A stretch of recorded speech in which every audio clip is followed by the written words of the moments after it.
রামায়ণ কিষ্কিন্ধাকাণ্ড।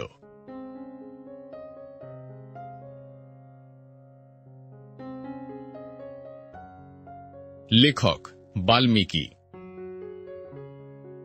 গভীর দুঃখ ও শোকের সাথে জটায়ু দুই ভাইকে বললেন, লঙ্কার রাজা রাবণ সীতাকে হরণ করে দক্ষিণ দিকে নিয়ে গেছে।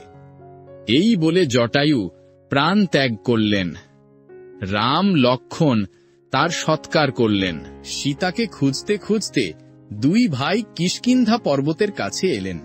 সেখানে বালির ভাই সুগ্রীব, হনুমান ও জাম্ববান প্রভৃতি মন্ত্রীদের সঙ্গে লুকিয়েছিলেন।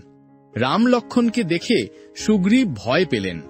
হনুমান ব্রাহ্মণের ছদ্মবেশে তাদের পরিচয় জানতে এগিয়ে এলেন। পরিচয় পেয়ে হনুমান রাম লক্ষ্মণকে পিঠে করে সুগ্রীবের কাছে নিয়ে এলেন।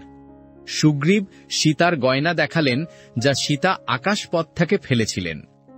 তারপর রাম ও সুগ্রীব দুজনেই দুজনের দুঃখের কথা বললেন এবং অগ্নিসাক্ষী করে মিত্রতা করলেন।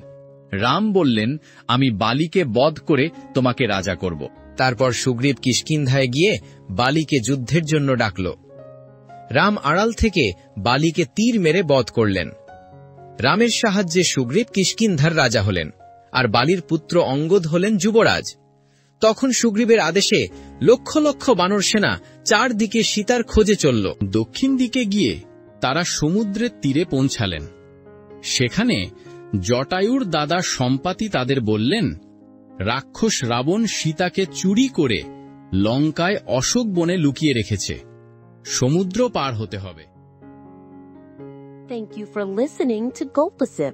If you enjoyed this story, don't forget to like, share, and subscribe to our channel for more tales every week.